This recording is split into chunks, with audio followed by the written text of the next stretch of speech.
एक शिविर प्रतिभागी हैं, अभिभावक हैं, उनके बच्चे हैं 2। एक बेटी है 12 साल की और बेटा है 17-18 साल का। तो आज उन्होंने बड़े विस्तार से कुछ घटनाएं बयान करते हुए पूछा है कि आजकल की जो पीढ़ी है ये बात हमारी सुनती क्यों नहीं, हमारी माने अभिभावकों की, और इतनी बहस क्यों करती है। उन्होंने 2-3 घटनाएं ब्यौरे समेत लिख भेजी हैं कि ऐसा होता है तो ऐसे कह देते हैं, कुछ सुनते नहीं हैं, बात बात पे ज़बान लड़ाते हैं, इत्यादि इत्यादि। तो सवाल उन्होंने पूछा है बच्चों के बारे में कि बच्चे ऐसे क्यों हैं, ये पूरी पीढ़ी ऐसी क्यों है। मेरे हिसाब से ये कहना गलत होगा कि पूरी पीढ़ी ऐसी क्यों है, क्योंकि ये बोल के हमको खुद अच्छा नहीं लगता है, लेकिन बोलना पड़ेगा। जितना भी मेट्रो सिटी है, जितना भी बड़े बड़े सो कॉल्ड डेवलप्ड सिटी हैं जहाँ पे ओपन मेंटालिटी है इस चीज़ को लेके कि मतलब वर्किंग कल्चर है जहाँ पे मेल फीमेल बोथ जा रहे हैं जॉब, घर पे आ रहे हैं, और उनका जो बच्चा लोग का जो रहन सहन है जो भी है वो एक केयर टेकर देख रहा है, और कभी कभी तो कोई देखता भी नहीं है, ऐसे ही घर में अपना अपने हिसाब से वो लोग जीते हैं। मतलब देखा जाए तो इस तरह से ये लोग का लाइफ स्टाइल ये लोग डिज़ाइन करके रखे हैं कि वो होना ही है, इनेविटेबल है वो चीज़। ये जो कंप्लेन कर रहे हैं सर, मेरे हिसाब से अगर वो मेरे मतलब जैसे मेरा 3 चैनल है तो उसमें 1-on-1 कोचिंग है एक चैनल में, काफ़ी अच्छा सब्सक्राइबर बेस है उसका। तो उसमें बहुत लोग जब भी कुछ भी अपना प्रॉब्लम लेके आता है तो हम उससे क्वेश्चन ज़रूर पूछते हैं। मतलब प्रॉब्लम उधर से फेंका तो इधर से हम सॉल्यूशन पहले नहीं फेंकते हैं, पहले हम क्वेश्चन फेंकते हैं, क्योंकि उस क्वेश्चन जो हम फेंकते हैं उसी के आंसर में ही उसका सॉल्यूशन होता है। फॉर एग्जांपल ये अभी सर कह रहे हैं कि बच्चे लोग ऐसे ऐसे कर रहे हैं, तो पहला मेरा क्वेश्चन होता है ये कि आप अपने बारे में बताइए कि लालन पालन पोषण कैसे हुआ वो लोग का। ज़्यादातर चांस हमको लग रहा है कि ये एब्सेंट थे। 100% इसका चांस है कि ये जो भी इनका था वो एब्सेंट थे मोस्ट ऑफ द टाइम। अब ये बात सही है कि हाँ भाई जॉब है, ये है, एब्सेंट होना ही पड़ता है, लेकिन मेरे हिसाब से ज़्यादातर केस जो आजकल जो प्रॉब्लम आ रहा है उसमें दोनों के एब्सेंट होने से आ रहा है। क्योंकि देखा जाए तो मेल का एब्सेंट तो हमेशा से था, ठीक है, लेकिन उस लेवल का नहीं था जिस लेवल पे अभी चल रहा है, लेकिन एब्सेंट तो पहले भी थे। लेकिन प्रॉब्लम अभी क्यों है? प्रॉब्लम है अभी जो जितना भी सीखने वाला जो पहले आता था अपने मतलब एक बच्चों लोग को जो सीखते थे अपने पेरेंट्स से सीखते थे, अपने नेबरहुड से सीखते थे। इसलिए बहुत बार देखा गया है पुराना टाइम में तुम जाओ या फिर यहीं अभी के टाइम में ही देख लो, अभी से 50 साल पहले west coast, east coast, America का सिचुएशन या फिर कहीं भी कोई भी लोकेशन का सिचुएशन, लोकेशन बहुत ही मैटर करता था पता चलने में कि कौन कहाँ पे कितना खतरनाक इलाका है या नहीं, ऐसा कुछ। तो इसके पीछे क्या रीज़न है? इसके पीछे रीज़न है कि बच्चे होते हैं वो ब्रेड की तरह होते हैं, वाटर एब्जॉर्ब करते हैं, जो उनके सराउंडिंग में जो वाटर रेन होता है, ठीक है। अब तुम इन्वायरमेंट ही ऐसा बना देगा जहाँ पे वो टॉक्सिक चीज़ एब्जॉर्ब करेगा। अब तुम बोलेगा क्या? बच्चे लोगों को तो 4-5 साल वालों को तो सबसे पहले हमको प्रॉब्लम ये है कि इन लोग को फ़ोन मिल रहा है। काहे मिल रहा है फ़ोन? पढ़ाई का बहाना, टैब। और तुमको पता होना चाहिए कि अभी जिस तरह से ये लोग भले रेगुलेशन का नाटक करता है, ये एक्ट वो एक्ट लगाता है, लेकिन हम देखे हैं ना MX प्लेयर, अभी खोलो, अभी बोल रहे हैं अभी खोलो, उसका ऐड देखो तुम। उसमें जो ऑफलाइन करके जो फ़ोल्डर होता है जिसमें तुम्हारे फ़ोल्डर्स का नाम होता है, उसमें 1-2 फ़ोल्डर हमेशा ऐड रहता है और उसका टैग रहेगा हॉट, सेक्सी, ये वो उल्टा पुल्टा।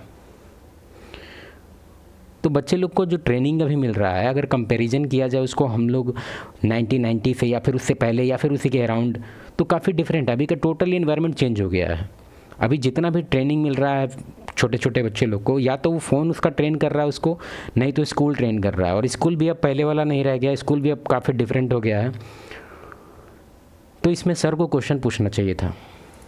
प्रश्न पूछने वाले अक्सर ऐसा ही करते हैं, वो कभी अपने बारे में कुछ नहीं पूछते, वो दूसरों के बारे में पूछते हैं कि दूसरे इतने गलत क्यों हैं। अब बहस करना अपने आप में कोई अनिवार्यतः बुरी बात तो होती नहीं। आपका बच्चा है, या किशोर या नौजवान बेटा या बेटी है, वो आपसे कुछ बातें कह रहा है या सवाल उठा रहा है, ये अपने आप में गलत चीज़ कैसे हो गई? मैं ये क्यों ना पूछूं कि आप बताइए कि आपके पास उसके सवालों के जवाब क्यों नहीं हैं? आप कह रहे हैं कि आपके बच्चे ज़बान लड़ाते हैं, तो ज़बान तो आपके पास भी है ना, और आपके पास ज़्यादा सुलझी हुई, परिपक्व और अनुभवी ज़बान होनी चाहिए। ये बात जो अभी हम बोलने वाले हैं वो बिल्कुल अच्छा नहीं लगेगा तुम लोग को, लेकिन हम बोलेंगे। जैसे हम लोग का आदत है ना, जनरली हम लोग का नहीं, पूरे ह्यूमन सिविलाइजेशन, हर एक जो ह्यूमन यहाँ अवेलेबल है अभी अर्थ पे, सबका यही आदत है कि हम लोग क्या करते हैं कि किसी के बैकग्राउंड से हम लोग ये डिसाइड करते हैं कि इसका एडवाइस सुनने लायक है या नहीं। अभी सर को हम डाउन नहीं कर रहे हैं, पहला बात, सर का हम कुछ भी यहाँ पे प्रॉब्लम नहीं कर रहे हैं, हम बस उनको एक फैक्ट बताना चाहते हैं। इसके पीछे वेल रिसर्च्ड है, रिसर्च पेपर हम डाल देंगे डिस्क्रिप्शन में। देखो, पहले क्वेश्चन पूछते हैं हम तुमसे, एक है नेवी में और एक है एयरफोर्स में, ठीक है, और दोनों अलग अलग ब्रांच हैं, मतलब हाँ, और दोनों का हाईएस्ट लेवल ऑफिसर दोनों को हम उठाएं, ठीक है, दोनों को एक साथ हम रूम में रख दिए। अब सबको पता है कि दोनों हाई आईक्यू इंडिविजुअल हैं, क्यों? क्योंकि दोनों अपने ब्रांच में बेस्ड हैं। लेकिन और एक मिनट, दोनों हाई आईक्यू इंडिविजुअल हैं, ठीक है।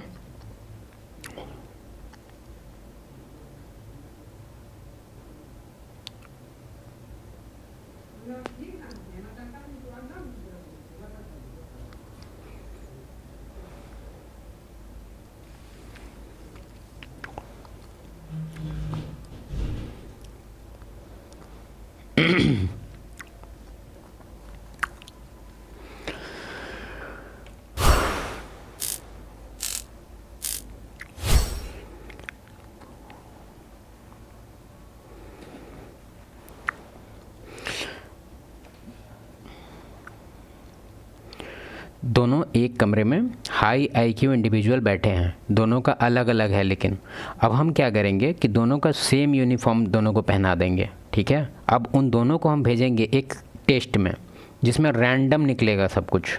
मतलब कि टेस्ट में क्या होने वाला है कि जो नेवी का है उसको एयरफोर्स वाले टेस्ट में, और जो एयरफोर्स वाला है उसको नेवी की टेस्ट में, दोनों को अलग अलग ब्रांच में हम भेज देंगे टेस्ट देने के लिए। अब दोनों फेल करेगा, क्यों? क्योंकि दोनों का हम ब्रांच स्वैप कर दिए हैं। अब इमेजिन करो कि उस वहाँ पे जो टेस्ट इन्वायरमेंट चल रहा है, जो क्लासरूम है या फिर जो भी ऑफिस है, उसमें सारा लोग तो यही कहेगा कि कौन घोंचू को उठा लाया, यही बोलेगा ना, जबकि उन लोग को थोड़ा भी आइडिया नहीं है कि ये आदमी इस ब्रांच का नंबर 1 आदमी है। कोई नहीं सोचेगा, सब सोचेगा कि गधा को कौन लेके आया यहाँ पे, यूनिफॉर्म खुलवाओ इससे, ये लायक नहीं है यूनिफॉर्म के, ठीक है। मेरा कहने का क्या तात्पर्य है इसमें? मेरे कहने का तात्पर्य ये है कि अगर कोई अभी जैसे हम खुद NIT से हैं, ठीक है, और ये IIT से हैं, IIM से हैं, इनका बैकग्राउंड काफ़ी स्ट्रॉन्ग है, या फिर और भी बहुत सारे इंडिविजुअल हैं जिनका बैकग्राउंड काफ़ी स्ट्रॉन्ग है, तो हम लोग क्या सोचते हैं कि क्योंकि उनका बैकग्राउंड बहुत स्ट्रॉन्ग है तो क्यों ना दुनिया का जितना भी एडवाइस है सब इन्हीं से लिया जाए। क्यों? क्योंकि इनका बैकग्राउंड स्ट्रॉन्ग है।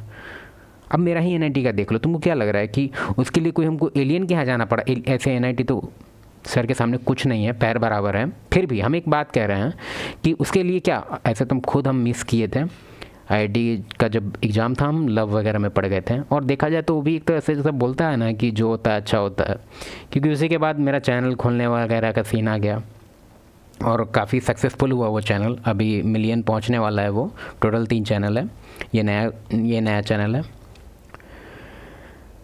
तो फिर कहने का क्या मतलब है कि जो तुम लोग डिसाइड कर लेता है किसी का बैकग्राउंड देख के कि सर का है, ये है, वो है, चलो इन्हीं से हम अपना जितना दुनिया का प्रॉब्लम है सब इन्हीं से पूछेंगे, क्यों? क्योंकि इनको सब कुछ पता होगा।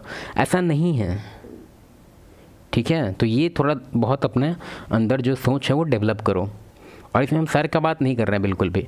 हम देख रहे हैं यहाँ पे बहुत लोग, जैसे कि सर पे एक वीडियो मेरा बना था, तो उस चैनल पे बना था, तो उसमें वो अच्छा खासा रीच वाला चैनल है, अच्छा खासा मिलियन गया पहुँचना, तो उसमें बहुत लोग पर्सनली अटैक कर रहा है, कह रहा है कि तुम जानता है सर का बैकग्राउंड IIT IIM।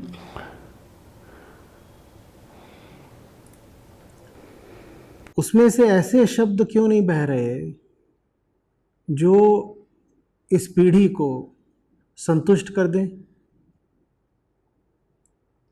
ले दे करके जो बहस कर रहा है, भले ही वो अपने अहंकार को कायम रखना चाहता हो, अपनी बात मनवाना चाहता हो, लेकिन चाहता तो हर कोई यही है कि वो खड़ा सही बात के समर्थन में हो। हैं तो सब इंसान के ही बच्चे ना, और इंसान कैसा भी हो उसे सच्चाई की तलाश रहती ही रहती है, और बचपन में ही या किशोरावस्था में। हो सकता है अभी हम जल्दी में हैं, तो हो सकता है हम सर को प्री जज अभी करने वाले हैं जो अभी हम बोलने वाले हैं, लेकिन मेरे हिसाब से सर क्वेश्चन को अच्छे से पकड़ नहीं पाए। मे भी पकड़ लिए होंगे या फिर हम नहीं पकड़ पा रहे हैं क्योंकि अभी हम जल्दी में हैं। लेकिन फिर भी हम एक बात बताना चाहेंगे कि जैसे वो जो अंकल थे जिनका क्वेश्चन था, वो कह रहे थे कि भाई डिसरिस्पेक्ट आ रहा है। कहने का उनका तात्पर्य ये था कि बहस कर रहा है मतलब क्या बहस कर रहा है, बहसबाजी मतलब क्या, न्यूज़ चैनल चल रहा है, बहसबाजी मतलब क्या। तो डिसरिस्पेक्ट को वो बहस बोल रहे थे, लेकिन जनरली वो डिसरिस्पेक्ट ही होगा क्योंकि यहाँ पे एक्चुअली धीरे धीरे नॉर्मलाइज किया गया है। और ख़ास तुम अभी हाल फिलहाल एक देखा होगा IIT बाबा का, उनका भी कहना था कि भाई माँ बाप कुछ नहीं होते ये वो। लेकिन मेरे हिसाब से खुद जब बन जाओगे तो पता चलेगा कि क्या होते हैं वो, और कितना ज़्यादा मतलब एक तरह से। हाँ ठीक है, उसके पीछे हम रीज़न समझते हैं, रीज़न हम जान रहे हैं, इन्वेस्टमेंट थ्योरी है उनके पीछे। उसके पीछे जो कोर रीज़न है कि why mother and father are so attach to their kids, उसके पीछे यही रीज़न है कि तुम खुद सोच के देखो। अभी एक बेसिक एग्जांपल, एक गीता में भी बोला गया है भगवान कृष्ण के द्वारा कि जिसका जितना इन्वेस्टमेंट उसका उतना परेशानी उस चीज़ को लेके। ठीक है, ये तो हम सिंपलेस्ट वे में बता रहे हैं, उसमें कुछ कॉम्प्लेक्स वे में बताया हुआ है। कहने का तात्पर्य ये है कि तुम खुद सोचो कि एक कोई भी जिसके बारे में बात हो रहा है, इसके बच्चे के बारे में, उसके पीछे सबसे ज़्यादा इन्वेस्टमेंट किसका है।